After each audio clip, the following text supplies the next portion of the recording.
Olá pessoal, no vídeo de hoje a gente vai estar discutindo sobre o tema que é muito importante e que é pouco conhecido. A gente vai estar discutindo sobre as 6 causas de deficiência de vitamina B12 que provavelmente você nunca ouviu falar.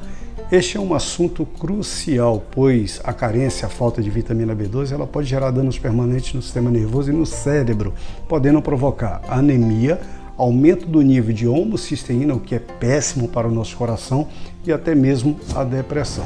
Muitas vezes as pessoas elas passam anos fazendo uso de medicações, fazendo tratamento sem sequer ter resultado, simplesmente porque ninguém parou para investigar a possibilidade de uma deficiência de B12. Diversos problemas eles podem surgir até mesmo nos olhos em diferentes níveis, uma vez que a retina dos nossos olhos ela é constituída de tecido nervoso e a vitamina B12 ela é essencial para qualquer processo neurológico. Muitas pessoas no mundo todo têm essa deficiência, a deficiência de B12, muitas vezes sem nem mesmo saber. E é importante conhecer as causas que vão além da simples falta de vitamina B12 na dieta, que pode ocorrer em indivíduos que não consomem produtos de origem animal. Vamos começar e a gente vai estar discutindo pelas 2 primeiras causas de deficiência de B12, que é a infecção por H. pylori e o uso de metformina, tá bom? A gente vai estar discutindo essas 2 possibilidades que podem gerar deficiência de B12. Você sabia que cerca de 50% da população mundial ela tem essa bactéria em seu organismo e que, além disso, aproximadamente 80% das pessoas que têm H. pylori no corpo, em algum momento da sua vida, ela vai acabar se manifestando. Normalmente, isso não é um problema, pois essa bactéria ela consegue conviver em harmonia com o nosso corpo, porém, no entanto, quando há uma mudança de ambiente, ela pode se tornar muito perigosa, sendo, por exemplo, a causa subjacente de úlceras, gastrite, atrofia do estômago, sintomas de refluxo e assim por diante. O tratamento padrão, ele envolve o uso de antibióticos e inibidores da bomba de prótons, mas muitas vezes as pessoas elas não conseguem seguir esse tratamento devido aos efeitos colaterais que são muito desagradáveis. E o pior é que isso pode gerar uma resistência ao antibiótico, criando uma situação delicada. E o objetivo que a gente precisa entender é erradicar a bactéria e nem sempre a gente leva em consideração o resto do nosso corpo. Se realmente a gente quiser nos livrar do H. pylori, a gente precisa colocá-lo de volta em remissão aonde realmente ele pertence. Isso tudo tem a ver com o ambiente onde a bactéria ela vive. Alguns fatores que a gente precisa entender e compreender sobre, por exemplo, o H. pylori, que essa bactéria ela é neutrofílica, ou seja, ela prefere um pH mais neutro, um pH entre 5,5 e um pH entre 7,5. 7,5 é um pH neutro. No entanto, o nosso organismo normalmente possui um pH estomacal entre 1 e 3, que é muito ácido, e se o pH do nosso estômago ele se tornar um pH mais neutro, muitos problemas de saúde vão acabar surgindo, como por exemplo, a dificuldade da defesa do nosso corpo contra patógenos que vão acabar entrando no nosso corpo pelo trato digestivo, e a má digestão de proteínas e problemas de má absorção de minerais. Quando a gente vai envelhecendo, o nosso pH, o pH do nosso estômago, ele tende a se tornar menos ácido e mais próximo do neutro, o que pode ser um problema, pois isso vai acabar beneficiando o H. pylori. Além disso, essa bactéria ela tem uma enzima que vai aumentar a quantidade de amônia no nosso corpo. E a gente precisa entender que a amônia é uma substância extremamente alcalina e que vai ajudar na sobrevivência dessa bactéria. Se o H. pylori, por exemplo, ele começar a se proliferar, ele mesmo vai acabar fazendo alteração do pH do nosso estômago, fazendo o pH ficar mais alcalino, o que vai acabar prejudicando a absorção de vitaminas, no caso, várias vitaminas, principalmente a vitamina B12. Afinal, essa vitamina ela é encontrada em produtos de origem animal e se você não consegue, por exemplo, digerir as proteínas desses alimentos para extrair a B12, é bem provável que você acaba desenvolvendo uma deficiência. Além disso, o H. pylori também pode esgotar suas reservas de ferro, de vitamina A, vitamina C e reservas de ácido fólico. Mas então, o que a gente pode fazer para prevenir ou tratar a infecção por H. pylori? Uma opção é acidificar o nosso estômago, mas muitas pessoas não conseguem fazer isso devido a úlceras e às gastrites. Nesse caso, uma alternativa é fazer o consumo de broto de brócolis. Ele é rico em uma substância chamada sulforafano, uma substância que é capaz de eliminar, de matar o H. pylori.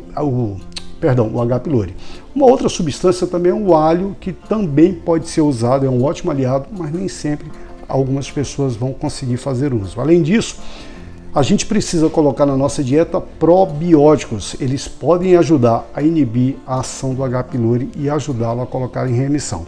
E se você, por exemplo, não tem outra opção, fazer uso, tomar antibióticos, não esqueça de colocar na sua dieta os probióticos ao mesmo tempo, justamente para minimizar os efeitos colaterais. Uma outra causa da deficiência de vitamina B12 é o uso de metformina. A metformina é um medicamento que é muito usado no tratamento de diabetes. E um dos efeitos colaterais desse medicamento é justamente a deficiência de vitamina B12 e também a deficiência de vitamina B1. Se você, por exemplo, é diabético, é bem provável que você vai acabar desenvolvendo neuropatia periférica, que é aquele formigamento e aquela dormência que vai instalar nos seus pés. Nesse caso, a solução pode ser suplementar vitamina B1, como a benfontiamina. Eu gosto da benfontiamina por quê? Porque ela é uma vitamina B1 lipossolúvel. Todas as vitaminas do complexo B são hidrossolúveis, solúveis em água, mas a benfontiamina ela é lipossolúvel e ela tem uma absorção 25% acima da vitamina B1 convencional.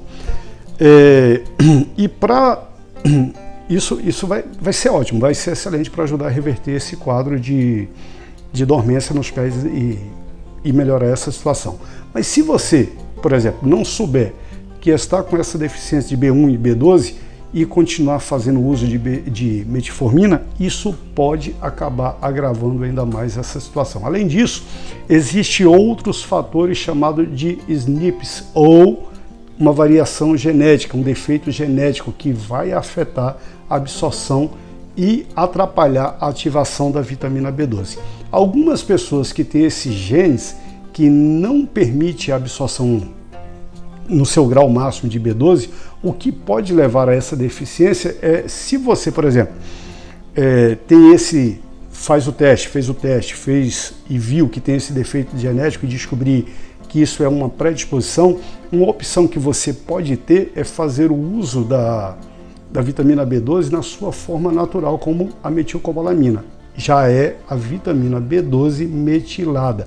Mas se você não faz uso nessa forma, faz uso da cianocobalamina, cuidado, não exagere, pois isso vai acabar gerando alguns problemas para você, gerando algumas inflamações. Além disso, uma solução também é começar a consumir alimentos que são ricos em vitamina B12, como por exemplo, carne vermelha, fígado, e isso vai melhorar o seu nível de vitamina B12. Uma outra causa da deficiência de vitamina B12 é o uso excessivo de ácido fólico sintético, que é muito encontrado em diversos alimentos, e aí isso é muito comum, alimentos fortificados como, por exemplo, cereais, pães, biscoito.